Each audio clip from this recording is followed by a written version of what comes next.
Hello examiner family. So ഇപ്പോൾ നല്ലൊരു proud മൊമെൻറ്റിലാണ് ഞാനിവിടെ ഇരിക്കുന്നത്. നമ്മുടെ +1 അഗ്നി ബാച്ചിൽ പഠിച്ച് അത്രയും ഹാർഡ് വർക്ക് ചെയ്ത് പഠിച്ച് 518 മാർക്ക്, നമ്മുടെ +1-ൽ 520-ൽ 518 മാർക്ക് സ്കോർ ചെയ്തിട്ടുള്ള കായംകുളത്ത് നിന്ന് വന്ന കായംകുളത്തിൻ്റെ അഭിമാന താരമായിട്ട് വന്നിരിക്കുകയാണ് നമ്മുടെ സേറ. അപ്പോൾ സേറയ്ക്ക് ഇത്രയും മാർക്ക് കിട്ടാനുള്ള രഹസ്യമൊക്കെ നിങ്ങൾക്ക് അറിയാൻ താല്പര്യം ഉണ്ടായിരിക്കും. അപ്പോൾ നമുക്ക് ചോദിച്ചറിയാം.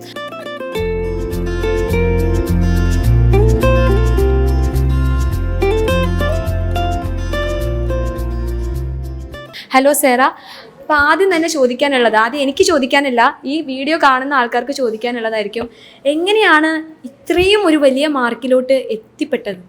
എങ്ങനെയാണ് പഠിച്ചിട്ടുണ്ടായിരുന്നു? ഞാൻ എക്സാമിൻ്റെ ടൈമിൽ ഒരു ദിവസം 10 മണിക്കൂർ പഠിക്കുമായിരുന്നു. 10 മണിക്കൂർ ഇങ്ങനെ ബ്രേക്കൊക്കെ എടുത്ത് പഠിക്കുമായിരുന്നു.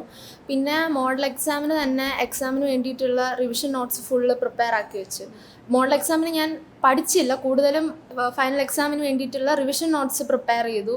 എല്ലാ പോർഷൻസും കവർ ചെയ്യുന്ന രീതിയിലുള്ള എല്ലാം സെറ്റാക്കി റിവിഷൻ നോട്ട്സ് പ്രിപ്പയർ ചെയ്തു. എന്നിട്ട് അത് വെച്ച് ഫൈനൽ എക്സാമിന് പഠിച്ചു. അപ്പോൾ ഫുള്ള് പ്രീ പ്ലാൻ ചെയ്ത് വെച്ചിട്ടുണ്ടായിരുന്നു, അതായത് 10th കഴിഞ്ഞ് +1-ലോട്ട് എത്തുന്ന സമയത്ത് ഇന്ന കാര്യങ്ങളൊക്കെ ചെയ്യണം എന്നുള്ള ആ ഒരു പ്രീ പ്ലാൻ ഫുള്ള് സെറ്റാക്കിയിട്ടുണ്ടായിരുന്നു.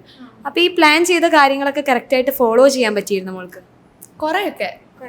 അതായത് ഇപ്പം എക്സാമിൻ്റെ ക്ലാസ് ഓരോ ദിവസവും ക്ലാസ് ആണല്ലോ, ചിലപ്പോൾ എല്ലാ ദിവസവും കൃത്യമായിട്ട് ക്ലാസ് കാണാൻ പറ്റിയെന്ന് വരത്തില്ല.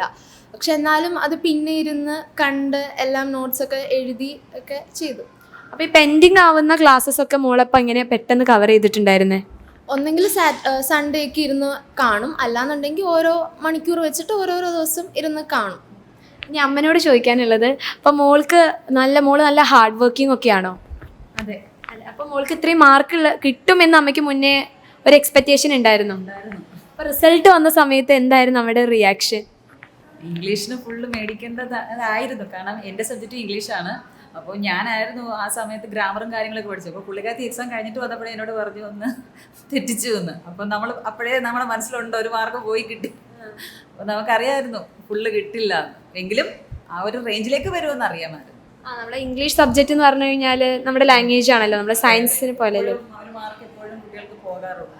ഇപ്പോൾ ഇവിടെ വന്നിട്ടുള്ള കുട്ടികളായി കഴിഞ്ഞാലും 520-ൽ കുറച്ച് മാർക്ക് പോയിട്ടുണ്ടെങ്കിൽ അത് ഇംഗ്ലീഷാണ്. അപ്പോൾ കുഴപ്പമില്ല, എന്തായാലും മോൾ സയൻസ് സബ്ജക്റ്റിലൊക്കെ ഫുൾ മാർക്ക് എന്തായാലും സ്കോർ ചെയ്തിട്ടുണ്ടായിരിക്കും. അപ്പോൾ നമ്മുടെ അഗ്നി ബാച്ച് എത്രത്തോളം മോൾക്ക് ഇത്രയും മാർക്ക് കിട്ടാൻ വേണ്ടി യൂസ്ഫുൾ ആയിരുന്നു?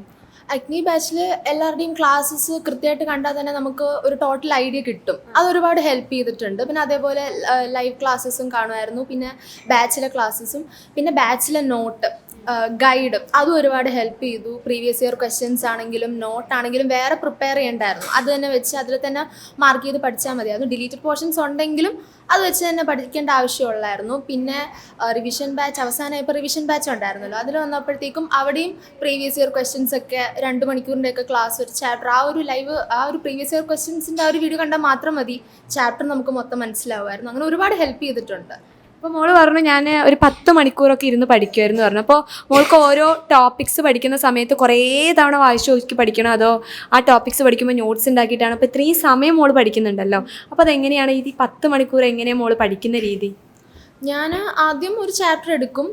ഞാൻ എക്സാമിനൻ്റെ ആപ്പിലെ ക്ലാസ് എടുത്തു വെച്ച് ആദ്യം ഒന്ന് കാണും. അത് കാണുന്നതോടൊപ്പം തന്നെ ഞാൻ നോട്ട് ഒന്നെങ്കിൽ ഗൈഡിൽ അല്ലെങ്കിൽ ടെക്സ്റ്റിൽ മാർക്ക് ചെയ്യും. വേറെ എഴുതാറില്ല. പിന്നെ സ്കൂളിലെ നോട്ട് ഉണ്ടെങ്കിൽ അതിലൊന്നെങ്കിൽ അണ്ടർലൈൻ ചെയ്തിടും, അത്രയേ ഉള്ളൂ. ഞാൻ അതിൽ തന്നെ നോട്ട് വെച്ചിട്ട് അതിനോടൊപ്പം തന്നെ പഠിക്കും. പിന്നെ പ്രീവിയസ് ഇയർ ക്വസ്റ്റ്യൻസ് ഒരുപാട് ചെയ്ത് നോക്കും. ആൻസേഴ്സ് ഇല്ലാതെ കുറേ ക്വസ്റ്റ്യൻസ് എടുത്ത് വെച്ചിട്ട് ഞാൻ ചെയ്ത് നോക്കും. അപ്പോൾ ആൻസർ കിട്ടുന്നുണ്ടോ നോക്കും, അങ്ങനെ. അപ്പോൾ വളരെ സിമ്പിളായിട്ടുള്ള രീതിയിലൊന്നും അല്ല ഈ മാർക്ക് വാങ്ങിച്ചിട്ടുള്ളത്. മോൾ ആദ്യം മുതൽ തന്നെ ഫുൾ പ്ലാൻ ചെയ്ത് ഒന്ന് ജസ്റ്റ് തിങ്ക് ചെയ്യുക, 10 മണിക്കൂറൊക്കെ ഇരുന്ന് പഠിക്കുക എന്ന് പറയുമ്പോൾ, അതും കുഞ്ഞു ബ്രേക്കൊക്കെ എടുത്തിട്ടായാലും ആ ഒരു 10 hours പഠിക്കണം എന്ന് ഫിക്സ് ചെയ്തിട്ട് ആ ഒരു കാര്യം മുന്നോട്ട് വെച്ചിട്ട് തന്നെയാണ് പഠിച്ചിട്ടുണ്ടായിരുന്നത്. അപ്പോൾ ഒരു 520 വിചാരിച്ചിട്ട് തന്നെയാണ് മോള് മുന്നോട്ട് പോയിട്ടുണ്ടായിരുന്നത്. പക്ഷേ ലാംഗ്വേജിൽ പോയതുകൊണ്ട് അത് സയൻസ് സബ്ജക്റ്റ് നോക്കുകയാണെങ്കിൽ മോൾക്ക് ഫുൾ മാർക്ക് ഉണ്ട്, എല്ലാ സബ്ജക്റ്റിലും ഫുൾ മാർക്ക് ഉണ്ട്. അപ്പോൾ ഈ മോൾക്ക് ഏറ്റവും ഇഷ്ടപ്പെട്ട സബ്ജക്റ്റ് ഏതാ? എനിക്ക് മാത്സും ഫിസിക്സും ആയിരുന്നു എനിക്ക് ഏറ്റവും ഇഷ്ടം. അത് അലൻ സാറും അലക്സ് സാറും പഠിപ്പിക്കുന്നത് എനിക്ക് ഏറ്റവും ഇഷ്ടം. അവർ രണ്ടുപേരെയും പഠിപ്പിക്കുന്ന രീതിയൊക്കെ എനിക്ക് ഭയങ്കര ഇഷ്ടമാണ്. എനിക്ക് അവരുടെ ക്ലാസ് അറ്റൻഡ് ചെയ്യാനേ ഭയങ്കര ഇഷ്ടമാണ്. പിന്നെ +1 വന്നപ്പോൾ ബയോമാത്സ് എടുക്കുന്ന സമയത്ത് ഒരു കൺഫ്യൂഷൻ ഉണ്ടായിരുന്നു, കമ്പ്യൂട്ടർ എടുക്കണോ ബയോളജി എടുക്കണോ എന്ന്. അപ്പം അർച്ചന മിസ്സിനെ വിചാരിച്ചുകൊണ്ടാണ് ഞാൻ ബയോളജി പോലെ എടുത്തത്. ഓക്കെ, അപ്പോൾ നമ്മുടെ എക്സാമിനർ ഫാക്കൽറ്റി അല്ലേ, അതായത് നമ്മുടെ അർച്ചന മിസ്സിൻ്റെ ക്ലാസ് അയ്യോ ഇനി ഞാൻ 10 കഴിഞ്ഞ് +1 എത്തുന്ന സമയത്ത് എനിക്ക് മിസ്സാവുമല്ലോ, അപ്പോൾ ആ ക്ലാസ്സസ് എനിക്ക് കാണാമല്ലോ എന്ന് പറഞ്ഞ് ബയോമാക്സ് എടുത്ത് മോള് പഠിച്ചു. അപ്പോൾ എങ്ങനെ ഉണ്ടായിരുന്നു മോൾക്ക് ബയോളജി ബുദ്ധിമുട്ടുള്ള സബ്ജക്റ്റാണോ? ബയോളജി വന്നിട്ട് ഇപ്പം മാത്സ്, ഫിസിക്സ്, കെമിസ്ട്രി ഒക്കെ വന്നിട്ട് നമുക്ക് തിയറി ഉണ്ട്, പ്രോബ്ലം ഉണ്ട്, അങ്ങനെ ഒരുപാട് നമുക്ക് മീൻസ് കാണാതെ പഠിക്കേണ്ട ആവശ്യമില്ല, എല്ലാം അങ്ങനെ. പക്ഷേ ബയോളജിയിലേക്ക് വരുമ്പോൾ നമുക്ക് ഫുൾ തിയറി ആണല്ലോ, എല്ലാം നമ്മൾ ബൈഹാർട്ട് ചെയ്ത് പഠിക്കണം. പിന്നെ +1 വന്നപ്പം പോർഷൻസ് ഒക്കെ ഒരുപാട് വലുതായി, എല്ലാം ഒരു ചാപ്റ്റർ ഇങ്ങനെ പഠിച്ച് വരുമ്പോൾ ബാക്കി എന്നുള്ളതൊക്കെ മറക്കും, അങ്ങനെ കുറച്ച് ബുദ്ധിമുട്ടൊക്കെ ഉണ്ടായിരുന്നു. പക്ഷേ കുഴപ്പമില്ലായിരുന്നു. ഓക്കെ, അപ്പോൾ മോൾ എന്തായാലും അടിപൊളിയായിട്ട് തന്നെയാണ് ആദ്യം ആ ടൈം ടേബിൾ ഫോളോ ചെയ്ത് മാക്സിമം പോകാൻ വേണ്ടിയിട്ട് മോൾ നോക്കിയിട്ടുണ്ടായിരുന്നു. അപ്പോൾ മോൾക്ക് ഇനി ഇപ്പോൾ സാധാരണ നമ്മൾ എല്ലാ കുട്ടികളോടും ചോദിക്കുന്ന സമയത്ത്, ഇപ്പോൾ ഞാനൊക്കെ എൻ്റെ ആ ഒരു സമയത്തൊക്കെ ആണെങ്കിൽ ചോദിക്കുമ്പോൾ ഏറ്റവും ബുദ്ധിമുട്ടുള്ള സബ്ജക്റ്റ് ഏതാണെന്ന് വെച്ചാൽ മാത്സാണ്, മാത്സ്, ഫിസിക്സ്. പക്ഷേ മോള് പറയുന്നത് ഫിസിക്സും മാത്സും ആണ് എൻ്റെ ഫേവറേറ്റ്. നമ്മൾ സാധാരണ ഈ ബയോളജി അതിങ്ങനെ പഠിച്ചാൽ മതിയല്ലോ, മറ്റേതിങ്ങനെ കണ്ടെത്തിയിട്ട് ഇങ്ങനെ അവസാനം 2 വര ഇടാൻ കിട്ടൂല. ഈ മാത്സ് ഒക്കെ ചെയ്യുമ്പോൾ നമുക്ക് ഏറ്റവും കൂടുതൽ ഹാപ്പിനെസ് ഉണ്ടാവുക, എല്ലാം ചെയ്ത് കഴിഞ്ഞാൽ അവസാനം 2 ഒരു അണ്ടർലൈൻ ചെയ്യാറുണ്ട്, അപ്പോഴാണ് ഒരു സന്തോഷം. പക്ഷെ ഇങ്ങനെ ചെയ്യുമ്പോൾ അത് ഇടാൻ കിട്ടുന്ന ചാൻസ് വളരെ കുറവായിട്ടാണ് കിട്ടുന്നത്. അപ്പോൾ മോൾ എങ്ങനെയാണ് ഈ 2 സബ്ജക്റ്റിന് ഏറ്റവും ഇഷ്ടപ്പെടാനുള്ള കാരണം എന്താ? അത് ഒന്നെന്ന് പറഞ്ഞു കഴിഞ്ഞാൽ നമ്മളൊന്നും കാണാതെ പഠിക്കേണ്ട, മാത്സ് ആകുമ്പോൾ കാണാതെ പഠിക്കേണ്ട. ഇപ്പോൾ ഇക്വേഷൻസ് ആണെങ്കിലും കാണാതെ പഠിക്കേണ്ട ആവശ്യമില്ല. ഒരു ക്വസ്റ്റ്യൻ ഒരു 2-3 തവണ ചെയ്ത് പഠിക്കുമ്പോൾ തന്നെ നമുക്കത് മനസ്സിലാവും. അപ്പം പിന്നെ ഒരുപാട് പ്രീവിയസ് ഇയർ ക്വസ്റ്റ്യൻസും ഒരുപാട് മോഡൽ ക്വസ്റ്റ്യൻസും ഒക്കെ ചെയ്ത് കഴിയുമ്പോൾ നമുക്കത് തറവായിരിക്കും. ആ ഒരു രീതിയിലുള്ള ഏത് ക്വസ്റ്റ്യൻസ് വന്നാലും ഫൈനൽ ആൻസർ തെറ്റിപ്പോയാലും നമുക്ക് അവിടെ വരെയുള്ള സ്റ്റെപ്പ് നമുക്ക് കറക്റ്റായിട്ട് ചെയ്യാനുള്ള ഒരു ഐഡിയ കിട്ടും. പ്രീവിയസ് ഇയർ ക്വസ്റ്റ്യൻസ് മാത്രം ചെയ്താൽ മതി. അതേപോലെ തന്നെ ഫിസിക്സ് ആണെങ്കിലും തിയറിയൊക്കെ പഠിക്കാൻ എളുപ്പമാണ്. അലക്സ് സാറും ദിൽഷ മിസ്സും അടിപൊളിയായിട്ട് പഠിപ്പിച്ചായിരുന്നു. അവസാനമൊക്കെ ആയപ്പോഴത്തേക്കും നന്നായിട്ടുണ്ടായിരുന്നു. പിന്നെ ഡെറിവേഷൻസും പ്രോബ്ലം ഒക്കെ അടിപൊളിയായി. ഓക്കെ, അപ്പോൾ ബയോളജി മോള് പറഞ്ഞു എനിക്ക് തിയറി പഠിച്ചെടുക്കാൻ ബുദ്ധിമുട്ടായിരുന്നു എന്ന്. അപ്പോൾ മോള് ബയോളജിക്ക് കുറേ നേരം ടൈം സ്പെൻഡ് ചെയ്ത് എങ്ങനെയായിരുന്നു ബയോളജി പഠിച്ചിട്ടുണ്ടായിരുന്നത്? ബയോളജി ഞാൻ ആദ്യം ബോട്ടണി ഒരു 2 ചാപ്റ്റർ പഠിക്കും, സുവോളജി 2 ചാപ്റ്റർ പഠിക്കും, എന്നിട്ട് അത് റിവൈസ് ചെയ്യും. അങ്ങനെയൊക്കെയായിരുന്നു പഠിച്ചു പോയത്. കാരണം നമ്മൾ ഇപ്പോൾ ഒരുപാടുള്ളത് കൊണ്ട് നമ്മൾ അവസാനമൊക്കെ വരുമ്പോഴത്തേക്കും മറന്നു പോകുമായിരുന്നു. അപ്പോൾ അങ്ങനെ അങ്ങോട്ടും ഇങ്ങോട്ടൊക്കെ മിക്സാക്കിയാണ് പഠിച്ചത്. പിന്നെ കുറേ കോഡൊക്കെ വെച്ച് ഒക്കെ പഠിച്ചു. അപ്പോൾ മോള് പറഞ്ഞു ഒത്തിരി പഠിക്കാൻ, നമ്മുടെ ടെക്സ്റ്റ് ബുക്ക് തന്നെ നല്ല കട്ടിയുള്ള ടെക്സ്റ്റ് ബുക്ക്, അപ്പോൾ അതിൽ ഒത്തിരി പഠിക്കാനുള്ള കാര്യങ്ങളുണ്ട്. അപ്പോൾ മോള് പറഞ്ഞു ഇങ്ങനെ മറന്നു പോകുന്നു. അപ്പോൾ മറവിക്ക് വേണ്ടി മോൾ എന്ത് ഗുളിക കഴിച്ചിട്ടുണ്ടായിരുന്നു? അതായത് എന്ത് ടിപ്സാണ് ഉദ്ദേശിച്ചത്? മറവിക്ക് വേണ്ടിയിട്ട് പ്രീവിയസ് ഇയർ ക്വസ്റ്റ്യൻസ് ഒരു തവണ ചെയ്യുക, അത് തന്നെ പിന്നെയും ഒരുപാട് ക്വസ്റ്റ്യൻ പേപ്പർ വർക്കൗട്ട് ചെയ്ത് വരുമ്പോഴത്തേക്കും ഒരുപാട് തവണ ക്വസ്റ്റ്യൻസ് റിപ്പീറ്റ് ഒക്കെ ആവുമല്ലോ. അപ്പം നമ്മളത് പിന്നെയും ഇങ്ങനെ ഓർത്തോർത്ത് വരുമ്പം മറക്കാതിരിക്കും. അപ്പോൾ നമ്മുടെ എപ്പോഴും ഒരു സക്സസ്സിന് പിറകിൽ വേറെ കൈകൾ എന്ന് പറയുമ്പോൾ നമ്മളെപ്പോഴും നമ്മുടെ പാരൻസിനെ ആലോചിക്കുക. അപ്പോൾ മോൾക്ക് ഇപ്പോൾ 3 മാർക്ക് കിട്ടിയിട്ടുണ്ട്. അപ്പോൾ ഇതിൽ ഫാമിലി എത്രത്തോളം ഇൻക്ലൂഡ് ചെയ്തിട്ടുണ്ട് അല്ലെങ്കിൽ ഇൻവോൾവ് ചെയ്തിട്ടുണ്ട്? ഞാനിങ്ങനെ എപ്പോഴും ഇരുന്ന് പഠിക്കുന്ന സമയത്ത് അച്ഛനും അമ്മയൊക്കെ വന്നിട്ട് പഠിക്കും, പറയും നീ ഒന്ന് വന്ന് ഭക്ഷണം കഴിക്കുക, അല്ലെങ്കിൽ ഒന്ന് എണ്ണീറ്റ് വാ എന്നൊക്കെ പറയുമായിരുന്നു. എനിക്കൊന്ന് ബയോളജി എക്സാമിൻ്റെ തലേന്നായിരുന്നു. ഞാൻ വെളുപ്പിനെ എണ്ണീറ്റിരുന്നു, തൊട്ട് തലേ ദിവസം വെളുപ്പിനെ എണ്ണീറ്റിരുന്നു. ഞാൻ എണ്ണീറ്റതേ ഇല്ല ഇവിടുന്ന്, ഫുഡ് കഴിക്കാൻ മാത്രം എണ്ണീറ്റ്. വൈകുന്നേരം 5 മണി 6 മണിയൊക്കെ അപ്പം അച്ഛൻ വന്നിട്ട് പറഞ്ഞു നീങ്ങനെ എപ്പോഴും ഇരുന്ന് പഠിച്ചു കഴിഞ്ഞാൽ നിനക്ക് മടുക്കും, നീ എണ്ണീറ്റ് അങ്ങോട്ടും ഇങ്ങോട്ടൊക്കെ നടക്കാൻ പറഞ്ഞു. അത് സപ്പോർട്ടീവ് ആയിരുന്നു. അപ്പോൾ മോളിങ്ങനെ ഈ ഒരു എക്സാം ടൈമിൽ ഇത്രയും നേരം ഇരുന്ന് പഠിക്കുന്ന സമയത്ത് ആ ഒരു സമയത്ത് നമ്മുടെ മനസ്സിലെന്താ വന്നിട്ടുണ്ടായിരുന്നു? പുള്ളിക്കാരത്തി എക്സാം എന്നല്ല, പുള്ളിക്കാരത്തിക്ക് അവളുടെ മാർക്ക് ഒരു വലിയ വിഷയമാണ്. പുള്ളിക്കാരത്തിക്ക് ഒരു മാർക്ക് പോലും കുറയാൻ പുള്ളിക്കാരത്തി ആഗ്രഹിക്കുന്നില്ല. അതുകൊണ്ട് തന്നെ ഒത്തിരി ഡെഡിക്കേഷനാണ്. മറ്റുള്ളവർക്ക് കൂടുന്നതല്ല ടെൻഷൻ, പുള്ളിക്കാരത്തിക്ക് ഏറ്റവും ഹയസ്റ്റ് ആയിരിക്കണം സ്കോർ എപ്പോഴും. അപ്പോൾ ഞാനെപ്പോഴും പറയും മോൾ അതിനുവേണ്ടി അങ്ങനെ ഇതാകണ്ട, നമുക്ക് കിട്ടുന്നത് മതി. അങ്ങനെ പറ്റത്തില്ല. അത് 10th അങ്ങനെയായിരുന്നു. ഫുൾ A+ കിട്ടിയെന്ന് നമുക്ക് ഉറപ്പായിരുന്നു. പക്ഷേ പുള്ളിക്കാരത്തി ഒത്തിരി ടെൻഷനായിരുന്നു. ഇനി എങ്ങാനും എക്സാമിൻ്റെ തലേന്ന്, അതായത് റിസൾട്ട് വരുന്നതിൻ്റെ തലേന്ന് അമ്മേ ഞാൻ മലയാളത്തിൽ അങ്ങനെ തോറ്റു പോകും. ഞാൻ ചോദിച്ചാൽ എന്താ ഇങ്ങനെ ചോദിക്കുന്നത്? എനിക്ക് എന്ന് വെച്ചാൽ പുള്ളിക്കാരത്തേക്ക് മലയാളം ഇത്തിരി പാടാണ്. അതുകൊണ്ടാണ് ഇപ്പം ഹിന്ദി എടുത്തത്. പക്ഷെ 10th വരെ നമുക്ക് മലയാളം എടുത്താലേ പറ്റുള്ളൂ. ഞാൻ അല്ലമ്മേ എനിക്ക് എന്തെങ്കിലും അങ്ങനെ തെറ്റിയിട്ടുണ്ടോ, എനിക്ക് പേടിയാവുന്നുണ്ട്. ഞാൻ പറഞ്ഞു ഒന്നുമില്ല, നീ ധൈര്യമായിട്ടിരിക്കും. റിസൾട്ട് വന്നപ്പോൾ എന്തുവാ ഫുൾ A+ ഉണ്ട്. പക്ഷേ പുള്ളിക്കാർക്ക് ഒത്തിരി ടെൻഷനാണ്. നമ്മൾ ആ ടെൻഷനിൽ നിന്ന് മാറാൻ വേണ്ടിയിട്ട് നമ്മളെപ്പോഴും അവളെ ഇത്തിരി ഒന്ന് പിറകോട്ട് വലിക്കാൻ നോക്കും. പക്ഷെ പുള്ളിക്കാരത്ത് ഇങ്ങനെയല്ല, ഫ്രണ്ടിലോട്ട് തന്നെ പോയിക്കൊണ്ടിരിക്കും. അതുപോലെ തന്നെ ഏതെങ്കിലും ഒരു എക്സാമിനറിൻ്റെ ഒരു ലൈവ് മിസ്സായാൽ എന്നോട് പറയും രാവിലെ വിളിച്ചുണർത്തണം. ആ ലൈവ് രാത്രിത്തെ ലൈവ് രാവിലെ അത് റെക്കോർഡായി കിടക്കും, ഞാൻ കണ്ടോളാം അതിന്. അപ്പോൾ എനിക്ക് തോന്നുന്നൊരു 5 മണിയൊക്കെ ആകുമ്പോഴേ എന്നെ പുള്ളിക്കാരത്തെ വിളിച്ചുണർത്തി ആ ലൈവ് കണ്ട് ആ ക്ലാസ് മുഴുവൻ അറ്റൻഡ് ചെയ്തിട്ടേ പിന്നെ ഒരു സമാധാനമുള്ളൂ. അപ്പോൾ ആളൊരു കാര്യം വിചാരിച്ചു കഴിഞ്ഞാൽ നല്ല ഡെഡിക്കേറ്റഡ് ആയിട്ട് ചെയ്യും. അപ്പോൾ എനിക്ക് തോന്നുന്നു അമ്മ കുറച്ചും കൂടി ഫോർവേഡ് തിങ്കിങ്, അതായത് കിട്ടിയില്ലെങ്കിൽ പോട്ടെ നെക്സ്റ്റ് ടൈം നോക്കാം. അപ്പോൾ ഈ ഒരു ക്യാരക്ടർ ആരുടെ അടുത്തുനിന്ന് കിട്ടിയതായിരിക്കാനാണ് ചാൻസ്?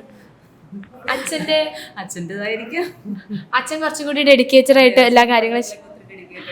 ഓക്കെ, അപ്പോൾ മോളിപ്പോൾ കുറേ 10 വന്നിട്ടുള്ള കുറേ കുട്ടികളുണ്ടായിരിക്കും. അപ്പോൾ കുറേ കുട്ടികൾക്ക് എപ്പോഴും നമ്മൾ കുട്ടികൾ ആദ്യം ചോദിക്കുന്ന സയൻസ് ബുദ്ധിമുട്ടാണോ മിസ്സേ, ഞാൻ ഒരു ആവറേജ് സ്റ്റുഡൻ്റ് ആണ്, എനിക്ക് പഠിക്കാൻ പറ്റുമോ? അപ്പോൾ മോൾക്ക് അങ്ങനെയുള്ള കുട്ടികളോട് എന്താ പറയാനുള്ളത്? സയൻസ് നമ്മൾ കുറച്ച് ടൈം സ്പെൻഡ് ചെയ്യണം. ഇപ്പം വേറെ സ്ട്രീമിലും അതേപോലെ സ്പെൻഡ് ചെയ്യണം. പക്ഷേ സയൻസിലും നമ്മൾ കൂടുതൽ ടൈം സ്പെൻഡ് ചെയ്യേണ്ടി വരും. കാരണം ഇപ്പോൾ 10th നിന്ന് വരുമ്പോൾ ഇപ്പോൾ ഫിസിക്സ് എടുക്കുകയാണെങ്കിൽ ഇപ്പോൾ 10th നമ്മൾ പഠിച്ചിട്ടില്ലാത്ത ഒരുപാട് കാര്യങ്ങളോട് പഠിക്കാനുണ്ട്. ഇപ്പോൾ ഒരു എക്സാം എടുക്കുകയാണെങ്കിൽ ഡെറിവേഷൻ ആദ്യമൊക്കെ വരുമ്പം അത് ഭയങ്കര ബുദ്ധിമുട്ടായിരിക്കും.